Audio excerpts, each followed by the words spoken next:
Praise the Lord. ஆண்டவரும் அருமை இரட்சகருமாகிய இயேசு கிறிஸ்துவின் நாமத்தில் உங்கள் அனைவருக்கும் எங்கள் அன்பின் நல்வாழ்த்துக்கள். Praise the Lord. இந்த நாளிலே தேவ சமூகத்திலே பரிசுத்த ஓய்வு நாள் ஆராதனையை நடத்தும்படியாக ஆண்டவர் நமக்கு கிருபை பாராட்டி இருக்கிறார். இந்த நேரத்தில் நாம் இந்த இணையதளத்தின் வாயிலாக பங்கு பெறுகின்ற ஒவ்வொருவரையும் நான் வாழ்த்துகிறேன்.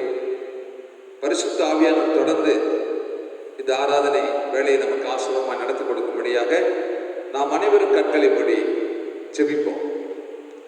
எங்களை அளவெல்லாம் நேசிக்கிற பரலோக தந்தையே, ஆசீர்வதிக்கப்பட்ட நல்ல நாளுக்காக நன்றி செலுத்துகிறோம். நேற்றும் இன்றும் என்றும் மாறாத தேவன் எங்கள் நடுவில் இன்றைக்கும் ஜீவிக்கிறதுக்காக நன்றி.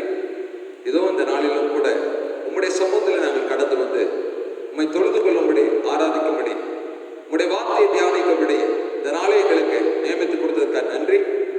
இந்த ஆண்டவரே கர்த்தாவே ஆராதனை ஆண்டவரே இணையதளத்தின் வாயிலாக பங்கு பெறுகிற ஒவ்வொருவரையும், ஒவ்வொரு தேவ மக்களையும், சபையாரையும் ஆசீர்வதிக்கும்படியாக நாங்கள் வேண்டிக் கொள்கிறோம்.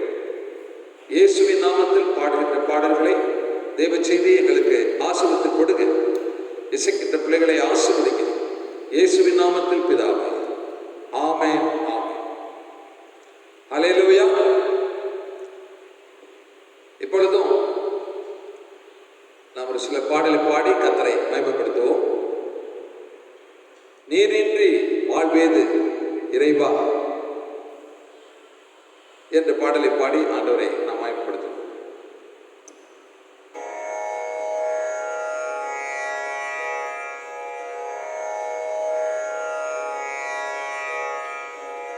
நீரின்றி வாழ்வேது இறைவா, உன் நினைவின்றி மகிழ்வேது தேவா. நீரின்றி வாழ்வேது இறைவா, உன் நினைவின்றி மகிழ்வேது தேவா. உலகத்தில் 100 ஆண்டு நான் வாழ்ந்த போதும் உலக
மீண்டுமாக உங்களுக்கு அன்பின் நல்வாழ்த்துக்களை நான் கூறிக்கொள்கிறேன். Praise the Lord. இப்பொழுது செய்திக்கு நேராக நாம் கடந்து செல்வோம். வேதத்தில் பழைய ஏற்பாட்டில் லேவியராகமம் புஸ்தகம் 20ஆம் அதிகாரம் 26ஆம் வசனத்தை நாம் வாசிப்போம். கர்த்தராகிய நான் பரிசுத்தராய் இருக்கிறபடினாலே நீங்களும் எனக்கேற்ற பரிசுத்தவான்களாய் இருப்பீர்களாக. நீங்கள் என்னுடையவர்களாக இருக்கும்படிக்கு உங்களை மற்ற ஜனங்களை விட்டு பிரித்தெடுத்தேன். நீங்கள் என்னுடைய ஜனங்களாய் இருக்கும்படிக்கு உங்களை மற்ற ஜனங்களை விட்டு பிரித்தெடுத்தேன் என்று கர்த்தர் சொல்கிறார். ஆமென். ஹல்லேலூயா. கிறிஸ்துவுக்குள் நாம் ஒரு வேறுபட்ட ஜீவியத்தை செய்ய வேண்டும் என்று கர்த்தர் விரும்புகிறார். கிறிஸ்துவுக்குள் ஒரு புது வாழ்க்கை, புதிய சிருஷ்டியாக நாம் காணப்பட வேண்டும் என்று ஆண்டவர் விரும்புகிறார். அதனாலதான் கர்த்தர் சொல்றாரு, நான் பரிசுத்தராய் இருக்கிறபடினாலே நீங்களும் எனக்கேற்ற பரிசுத்தவான்களாய் இருக்கும்படிக்கு, நீங்கள் என்னுடையவர்களாய் இருக்கும்படிக்கு மற்ற ஜனங்களை விட்டு பிரித்தெடுத்தேன் என்று சொல்கிறார். உலக பிரகாரமாக எல்லா மக்களும் இந்த பூமியில் வாழ்ந்து கொண்டிருந்தாலும் அதில் ஆண்டவர் பக்தி உள்ளவர்களை தேவன் தமக்கென்று தெரிந்து கொள்கிறார் என்று வேதம் சொல்லப்பட்டிருக்கிறது. லேவியராகமம் புத்தகத்தில் 20ஆம் அதிகாரம் 24ஆம் வசனத்திலே பார்ப்பீர்கள் என்றால், உங்களை மற்ற ஜனங்களை விட்டு பிரித்தெடுத்த உங்கள் தேவனாகிய கர்த்தர் நானே என்று சொல்கிறார். உங்களை மற்ற ஜனங்களை விட்டு பிரித்தெடுத்த உங்கள் தேவனாகிய கர்த்தர் நானே. நீங்கள் என்னை பற்றி அறியாத நாட்களிலே, அறியாமல் இருந்த நாட்களிலே உங்களை தேடி வந்து உங்களை விசேஷமாக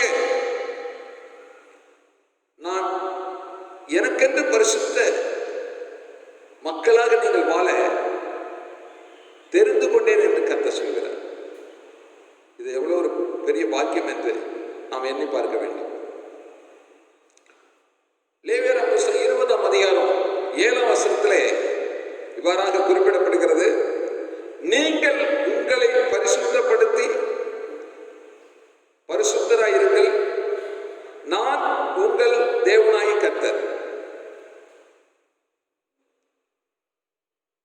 நீங்கள் உங்களை பரிசுத்தப்படுத்தி பரிசுத்தராயிருங்கள், நான் உங்கள் தேவனாகிய கர்த்தர் என்று சொல்கிறார். 8ஆம் வசனத்தில் பார்க்கிறோம் என்றால், என் கட்டளைகளை கை கொண்டு நடவுங்கள், நான் உங்களை பரிசுத்தமாக்கிற கர்த்தர் என்று சொல்கிறார். என்னுடைய வார்த்தைகளை, என்னுடைய கட்டளைகளை நீங்கள் கவனமாய் அதன்படி நடக்கும் பொழுது உங்களை பரிசுத்தமாக்குகிற கர்த்தராக தேவனாக நான் இருப்பேன் என்று திருவிழா பெற்றுகிறார். ஹல்லேலூயா. என்னாகும் புத்தகம் 23ஆம் அதிகாரம் 9ஆம் வசனத்திலே நாம் பார்க்கிறோம். என்னாகும் புத்தகம் 23ஆம் அதிகாரம் 9ஆம் வசனத்துல, அந்த ஜனங்கள் ஜாதிகளோடு கலவாமல் தனியே வாசமாயிருப்பார்கள் என்று சொல்லப்பட்டிருக்கிறது. ஆண்டவரால் வேறு பிரிக்கப்பட்ட தெரிந்து கொள்ளப்பட்ட தேவ ஜனங்கள் மற்ற புறஜாதிகளோடு, தேவனுக்கு பிரியமில்லாத வாழ்க்கை நடத்துகிறவர்களோடு களவாதிருப்பார்கள் என்று சொல்லப்பட்டிருக்கிறது. கிறிஸ்துவை பிரியமானவர்களே, ஆண்டவர் தாயின் கற்பத்தில் இருக்கும் போதே நான் உங்களை தெரிந்து கொண்டேன் என்று சொல்கிறார். உலக தோற்றத்துக்கு முன்பதாகவே நான் உங்களை முன்குறித்து விட்டேன் என்று நம்முடைய தேவனாகிய கர்த்தர் சொல்கிறார். உலக தோற்றத்துக்கு முன்பதாகவே கர்த்தர் நம்மளை முன்குறித்ததுனால இன்றைக்கு நம்மை பேர் சொல்லி அழைத்திருக்கிறார். என்னுடைய என்னுடைய மக்கள், என்னுடைய மகன், என்னுடைய மகள், என் ஜனங்கள் என்று அவர் நம்மை இந்த உலகத்திலிருந்து வேறு பிரித்து எடுத்திருக்கிறார் என்பதை நாம் மறந்து போகக்கூடாது. உபாகம புத்தகம் 33ஆம் அதிகாரம் 28ஆம் வசனத்தில் எப்படியா பார்க்கிறோம்? இஸ்ரவேல் சுகமாய் தனித்து வாசம் பண்ணுவான். இஸ்ரவேல் சுகமாய் தனித்து வாசம் பண்ணுவான் என்று சொல்லப்படுகிறது. இஸ்ரவேல் என்றால் ஆவிக்குரிய பிள்ளைகளை குறிக்கிறது. தேவனை ஏற்றுக்கொண்ட பிள்ளைகளை குறிக்கிறது. தேவன் நமக்கு அடைக்கலமாகவும் கேடகமாகவும் பட்டயமாகவும் விளங்குகிறார் என்பதை நாம் மறந்து போகக்கூடாது. அவரோடு வாழ்கிறவர்கள் வெற்றி மேல் வெற்றி அடைந்து நிச்சயம் எல்லா காரியத்திலையும் ஆசீர்வாதமாக இருப்பார்கள். அதனால பிரியமானவர்களே,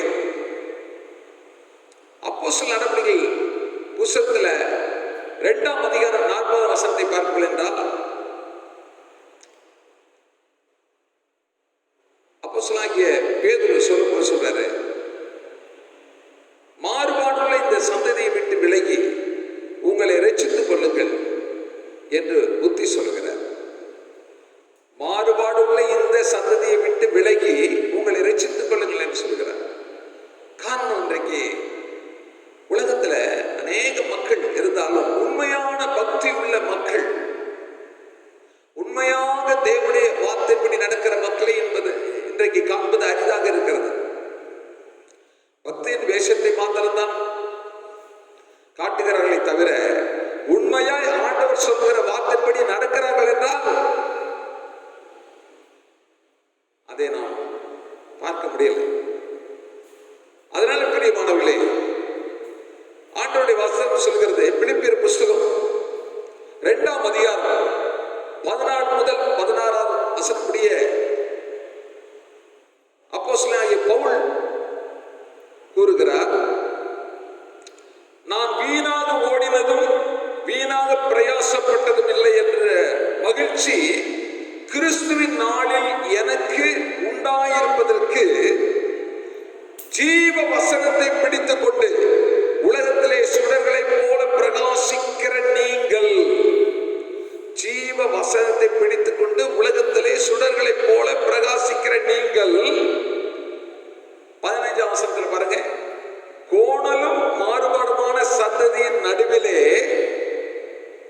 குற்றமற்றவர்களும் கபடற்றவர்களும் தேவனுடைய வாசத்த பிள்ளைகளுமாய் இருக்கும்படிக்கு, கோணலும் மாறுபாடுமான சந்ததியின் நடுவிலே குற்றமற்றவர்களும் கபடற்றவர்களும் தேவனுடைய வாசற்ற பிள்ளைகளுமாய் இருக்கும்படிக்கு. குற்றம் நிறைந்த உலகத்தில் நாம் வாழ்ந்துட்டு இருக்கிறோம். மாறுபாடு நிறைந்த உலகத்தில் வாழ்ந்து கொண்டிருக்கிறோம். கோணலும் மாறுபாடுமான சந்ததிகளின் நடுவிலே நாம் வாசம் பண்ணி கொண்டிருக்கிறோம்.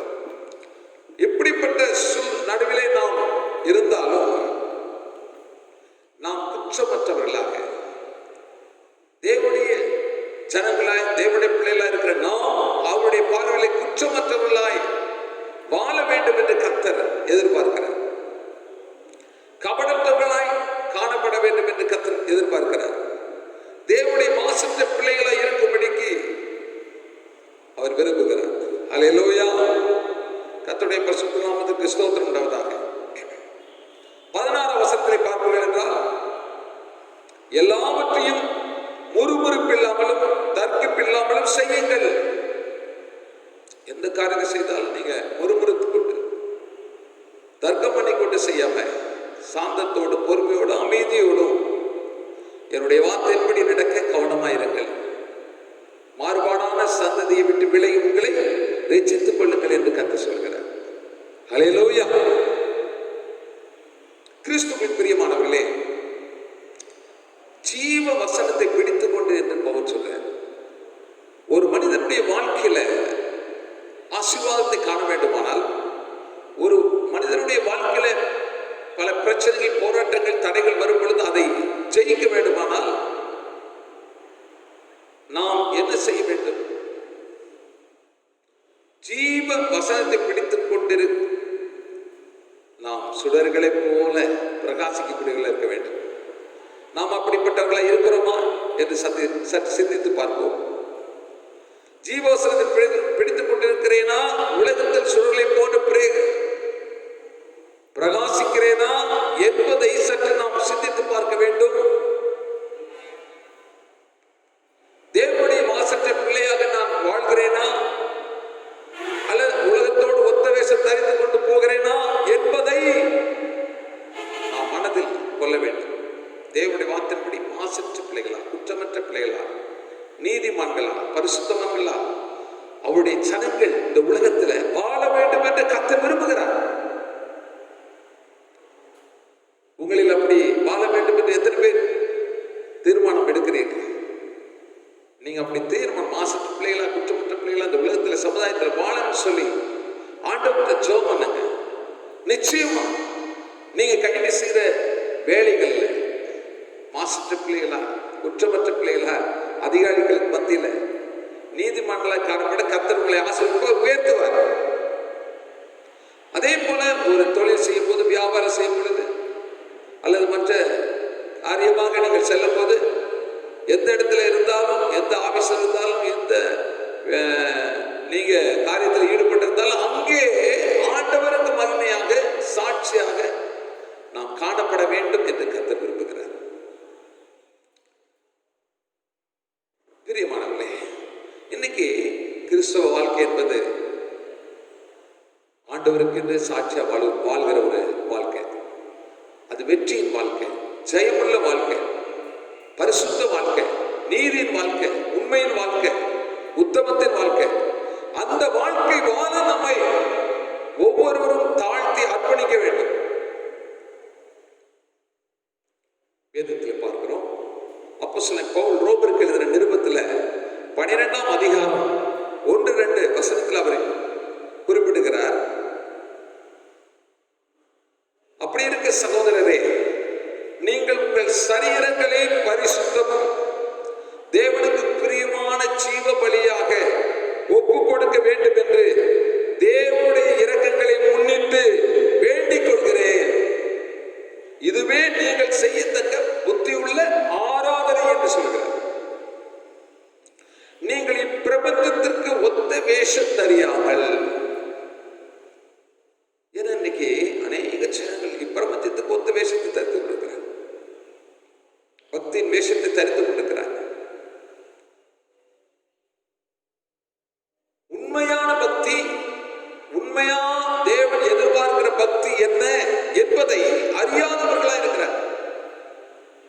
இன்றைக்கு உண்மையான பக்தி என்ன, உண்மையான ஆராதனை என்ன என்பதை நமக்கு கர்த்தர் வேதத்தின் வாயிலாக வெளிப்படுத்தியிருக்கிறார். ஆமென். நீங்கள் உங்கள் சரீரங்களை பரிசுத்தமும் தேவனுக்கு பிரியமான ஜீவ பலியாக,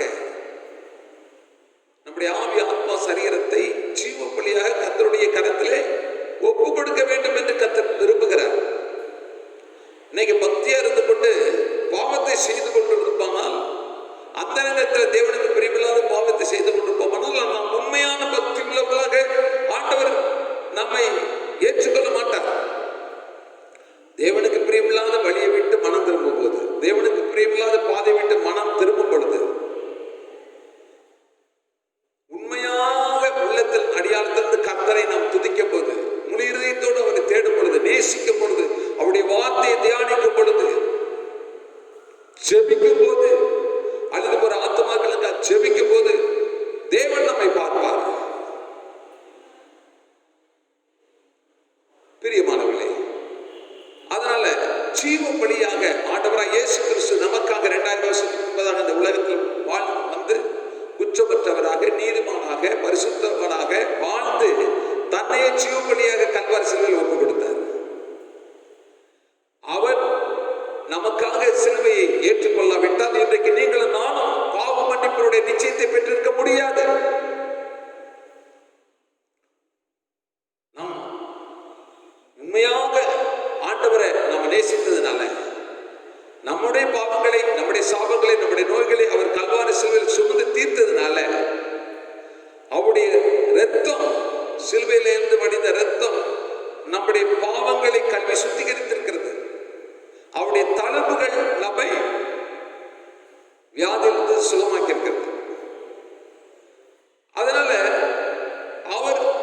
பலியாக இந்த உலகத்திற்காக, பூமியின் மக்களுக்காக தன்னையே ஒப்பு கொடுத்தார். இன்னைக்கு நீங்களும் நானும் உண்மையான தேவ பக்தி உள்ளவர்களாக இருக்க என்ன செய்யணும்? ஆண்டவற்றை நம்மை அர்ப்பணிக்கணும். வேஷத்தை ஆண்டு போட விரும்பல. உண்மையான உள்ளத்திலிருந்து கர்த்தரை நாம் நேசிக்கிறோமா, அவரை தொழுது கொள்கிறோமா, ஆராதிக்கிறோம் என்பதைத்தான் கர்த்தர் பார்க்கிறார். அதுதான் உண்மையான புத்தி உள்ள ஆராதனை என்று சொல்றார். ஜீவ பலியாக கர்த்தரிடத்தில் ஒப்பு கொடுத்து நாம் அவருக்கென்று வாழ்கிற ஒரு வாழ்க்கை. வேதத்தில் ரோமர் 12ஆம் அதிகாரம் 1ஆம் வசனத்தில் பார்க்கிறோம், கர்த்தருடைய பிள்ளைகள் செய்யத்தக்க புத்தியுள்ள ஆராதனையை இன்றைக்கு நாம் செய்கிறோமா என்பதை பவுல் என்ன செய்றாரு? ஆராய்ந்து பார்க்க சொல்றார். இந்த வார்த்தை நம்மை ஆராய்ந்து பார்க்க வைக்கிறது. நமது சரீரங்களை ஜீவ பலியாக ஒப்புக் கொடுக்க வேண்டும். கண், காது, வாய், கைகால்கள், உடல்கள் அனைத்துமே ஆண்டவருக்கு சொந்தம். அதனால ஜீவ பலியாக நம்மை ஒப்பு கொடுக்க வேண்டும் என்று இங்கே பவுல் வலியுறுத்துகிறார். இந்த பிரபஞ்சத்திற்கு ஒத்த வேஷத்தை நீங்க தெரியாதீங்க. இன்னைக்கு ஏன்னா நிறைய பேர் கடவுள் பக்தி என்று சொல்லி பல வேஷங்களை தரித்து கொண்டு என்ன செய்றாங்க? போயிட்டு இருக்கிறாங்க. ஆனா ஆண்டவர் சொல்றாரு, இந்த வேஷத்தை நீங்க தரித்து கொண்டு போக வேண்டாம். தேவனுடைய நன்மையும் பிரியமான பரிபூரணமான சித்தம் என்னதென்று பகுத்தறியத்தக்கதாக உங்கள் மனம் புதிதாகிறதுனால மறுரூபமாகுங்கள் என்று சொல்றாரு. மனம் புதிதாக வேண்டும், மனம் திரும்ப வேண்டும், மனம் மாற வேண்டும். ஆண்டவருக்கு பிரியமானதை செய்யக்கூடிய மக்களாக நம்ம இருக்க வேண்டும். அதான் மறுரூபமாகுதல். தேவன் விரும்புகிற வண்ணமாக நம்முடைய வாழ்க்கையை அர்ப்பணிக்கிறது. தேவனுடைய சித்தத்தை, பரிபூர்ண சித்தத்தை அறிந்து செயல்படுவது.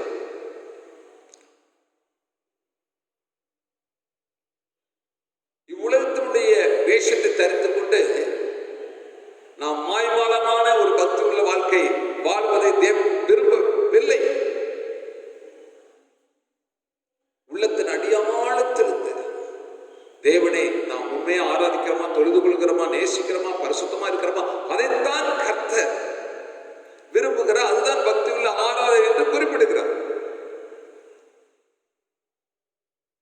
இவ்வுலக மக்கள் நம்மை புகழ வேண்டும் என்று சொல்லி சில பேர் என்ன செய்றாங்க? பக்தியின் வேஷத்தை தரித்து கொண்டு பக்தர்களாய் காண்பித்துக் கொண்டிருக்கிறாங்க. அதுவல்ல உண்மை பக்தி. என்ன? நம்முடைய ஆவி, ஆத்மா, சரீரத்தை ஜீவ பலியாக கர்த்தரிடத்துல ஒப்பு கொடுப்பது. அதுதான் உண்மையான பக்தி, உண்மையான ஆராதனை.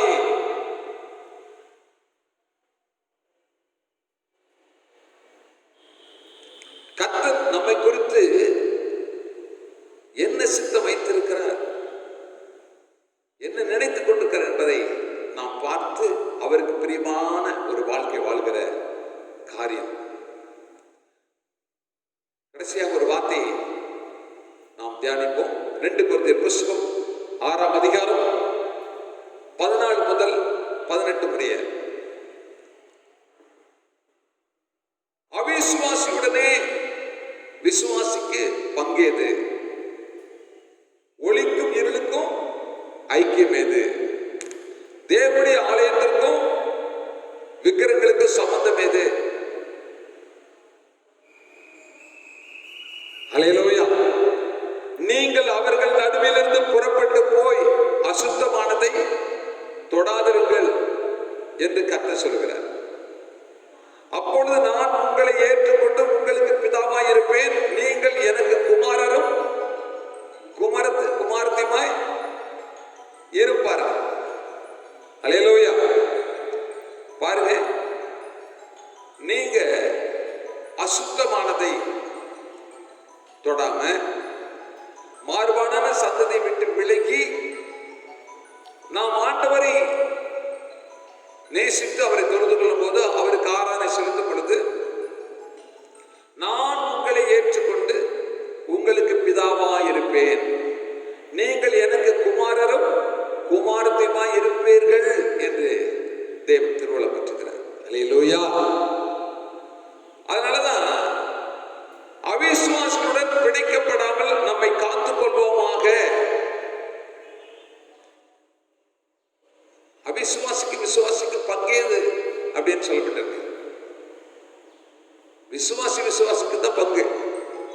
இன்னைக்கு அநேக காரியங்களை பார்க்கிறோம், அநேக காரியங்களை நம்ம பார்க்கிறோம். தேவ சமூகத்தில் அநேக காரியங்களை நம்ம பார்க்கும்போது அநேக காரியங்களை நம்ம பார்க்கிறோம். திருமணங்கள் நிச்சயிக்கும் போது சில திருமணங்களை பார்க்கிறோம். விசுவாசம் உள்ள ஒரு மகன் விசுவாசம் இல்லாத ஒரு அவிசுவாசி தெரிந்து கொள்கிறதை நம்ம பார்க்கிறோம். ரட்சிக்கப்பட்ட ஒரு மகன் ரட்சிக்கப்படாத ஒரு மகளை திருமணம் பண்ணுவது என்பது விசுவாசிக்கும் அவிசுவாசிக்கும் பங்கேது என்று சொல்லப்படுவதற்கு அர்த்தம். அப்ப விசுவாசக்குள்ள ஒரு விசுவாச மகளை திருமணம் பண்ணுவதுதான் ஆசீர்வாதம். அதே போல ஒரு விசுவாசம் உள்ள மகள் கிறிஸ்துவுக்குள் விசுவாசம் உள்ள ரட்சிக்கப்பட்ட தேவ பிள்ளை ஒரு ரட்சிக்கப்பட்ட மகனை திருமணம் பண்ணுவதுதான் நீதி, அதான் ஆசீர்வாதம். வேதம் அதான் சொல்லு. அவிசுவாரோடு பிணைக்கப்படாமல் என்றால் அவரோட திருமண பந்தம் ஏற்படுத்திக் கொள்ளாமல் இருங்கள் என்று சொல்லப்பட்டிருக்கிறது. நம்மை காத்து திருமணம் இன்னைக்கு அநேக காரியங்கள்ல தொழில் சம்பந்தமான காரியங்கள்ல சில பேர் அவிசுவாசியா இருப்பாங்க, ஆண்டவரை பற்றி அறியாதவர்களா இருப்பாங்க. ஒரு விசுவாச பிள்ளை ஆண்டவர் பற்றி அறிந்த பிள்ளை அவங்களோடு பங்காளராக தொழில் ரீதியா பங்காளராக வைத்துக் கொண்டு சில தொழில்களை செய்கிறது பார்க்கிறோம். ஆனா இப்படிப்பட்ட சூழ்நிலையில அவிசுவாசியோடு பங்கு பெற்று காரியங்கள் செய்யும்போது சில பிரச்சனைகள் ஏற்படுவதற்கு வாய்ப்பு உண்டு. அதனாலதான் விசுவாச பிள்ளைகளோடு ஐக்கியமாக இருந்த ஒரு காரியங்களை செய்யும் பொழுது அது ஆசீர்வாதமா இருக்கும். நம்ம கவனமாக இருக்கணும். தானியேல் புத்தகத்துல 1ஆம் அதிகாரம் 8ஆம் வசனத்தில் பார்க்கிறோம். தானியேல் ராஜாவின் போஜனத்தினாலும் அவர் பானம் பண்ணும் திராட்சை ரசத்தினாலும் தன்னை தீட்டுப்படுத்தலாகாதென்று தன் இருதயத்தில் தீர்மானம் பண்ணிக்கொண்டு தன்னை தீட்டுப்படுத்தாதபடிக்கு பிரதானிகளின் தலைவரிடத்திலே வேண்டிக் கொண்டான் என்று பார்க்கிறோம். பாபிலோன் சாம்ராஜ்யத்தில் அவர் அரண்மனையில இருந்த போதிலும் அரண்மனையில ராஜாக்கள்லாம் இருக்கும் பொழுது அங்கெல்லாம் எப்படிப்பட்ட சாப்பாடு நடக்கும், எப்படிப்பட்ட பானங்களை குடிப்பார்கள் என்று நமக்கு எல்லாருக்கும் தெரியும். அந்த சூழ்நிலையில தானியேல் என்ற ஒரு மனிதன் அங்க இருக்கிறார். அவர் தேவ மனுஷன். அவர் என்ன சொல்றாருன்னா, நான் ராஜாவின் போஜனத்திலும் அவர் பானம் பண்ண திராட்சை ரசத்திலும் தன்னை தீட்டுப்படுத்தலாகாது என்று நினைத்து கவனமா இருந்தார்.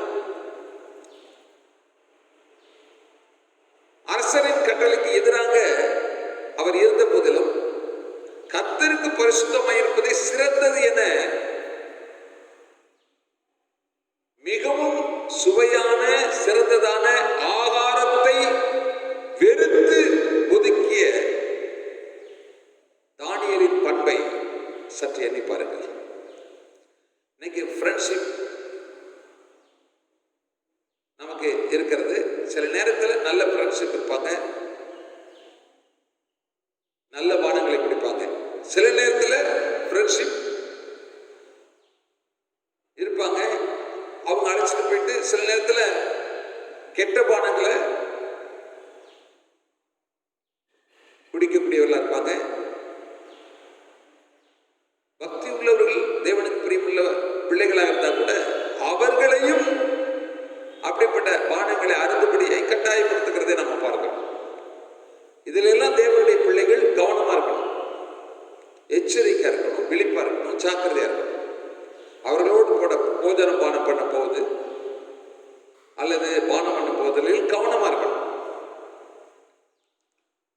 கர்த்தருடைய பரிசுத்தநாமத்துக்கு ஸ்தோத்திரம். அப்ப நம்ம ஒரு நீதிமான்களா காத்துக்கொள்ள முடியும். கர்த்தருக்கு வேறுபட்ட, கர்த்தரால் பிரிக்கப்பட்ட, தெரிந்து கொள்ளப்பட்ட ஒரு தேவஜனம் என்பதை நாம் இருக்கிற இடத்துல, கிராமத்தில் இருந்தாலும் சரி, பட்டணத்தில் இருந்தாலும் சரி, ஒரு அலுவலகத்தில் பணிபுரிந்தாலும் சரி, அல்ல பள்ளி கல்லூரியில் வேலை பார்த்தாலும் சரி, அல்ல படித்து கொண்டிருந்தாலும் சரி, அங்கே உள்ள பழக்க வழக்கங்கள், பண்பாடுகள், உலக பிரகாரமான எண்ணங்கள் எண்ணங்கள் சிந்தனைகள் நிறைந்த காணப்படுகிற சூழ்நிலையில நாம் தேவனுடைய பிள்ளைகள், வேறு பிரிக்கப்பட்ட பிள்ளைகள், அவருக்கு சாட்சியா இருக்க வேண்டும் என்று கர்த்தர் விரும்புகிறார்.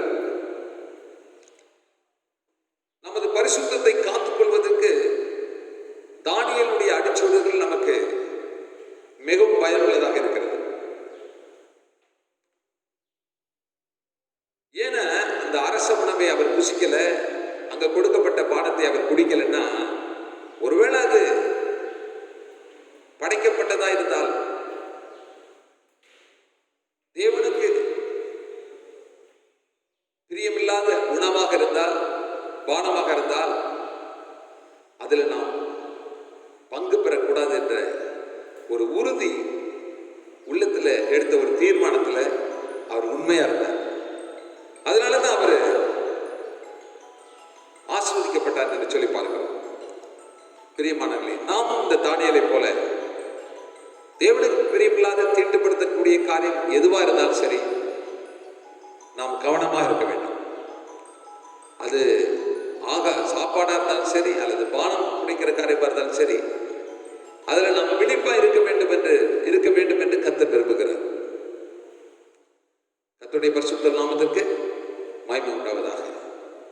இப்பொழுதும் இந்த வார்த்தை கேட்டுக்கொண்டிருக்கிற பிரியமானவர்களே, நாம் சற்று நம்மை ஆராய்ந்து பார்ப்போம். நாம் எப்படிப்பட்டவர்களாக கிறிஸ்தவ வாழ்க்கை வாழ்ந்து கொண்டிருக்கிறோம் என்பதை ஆராய்ந்து பார்த்து, தேவனுக்கு பிரியமில்லாத எண்ணங்கள், சிந்தனைகள், செயல்பாடுகளுக்கு நம்மை தேவன் விலக்கி காத்துக் கொள்ளும்படியாக ஆண்டவர் சமூகத்தில் நம்மை அர்ப்பணித்து ஜெபிப்போமா? எல்லாரும் நீங்க இருக்கிற இடத்துல முழங்கால் படியிடுங்க. ஆண்டவர் நோக்கி பாருங்க. எங்கள் அன்பின் பிதாவே, இந்த அருமையான ஆசீர்வதிக்கப்பட்ட வேலைக்காக நன்றி செலுத்துகிறோம். நேற்றும் இன்றும் என்றும் மாறாத தேவன், நாங்கள் இந்த உலகத்துல உமக்கென்று வேறு பிரிக்கப்பட்ட மக்களாக காணப்பட வேண்டும் என்று நீங்க விரும்புறீங்க. உண்மையான பக்தி, உண்மையான தேவ பக்தி நிறைந்த பிள்ளைகளாக இருக்க வேண்டும் என்று விரும்புறீங்க. பரிசுத்தம், நீதி, உண்மை படி வாழ வேண்டும் என்று சொல்லி நீங்க விரும்புறீங்க. அப்படியாக கர்த்தர் தாமே ஆண்டவரை ஒவ்வொருவரையும் ஆசீர்வதிங்க. நீங்கள் எனக்கென்று சாட்சியுள்ளவர்களாக வாழ உங்களை மற்ற ஜனங்களை விட்டு நான் பிரித்தெடுத்து என்று சொன்னீங்களப்பா. நீங்க எங்களை தெரிந்து கொண்டதுக்காக நன்றி. உங்களுடைய கட்டளைகளை கை கொண்டு நாங்கள் எப்பொழுதும் கவனமாய் நடக்க பரிசுத்த ஆவியானவர் எங்களுக்கு உதவி செய்யும். உலகத்துக்கு ஒத்த வேஷம் தெரியாமல் தேவனுடைய நன்மையும் பரிபூர்ணமான சித்தம் என்னதென்று பகுத்தறியத்தக்கதாக உங்கள் மனம் புதிதாகிறதுனாலே மறுரூபமாகுங்கள் என்று அப்போஸ்தலன் பவுல் சொன்னார். அந்த வார்த்தைப்படி எங்கள் மனம் ஒவ்வொரு நாள் புதிதாய் காணப்பட உதவி செய்யுங்க.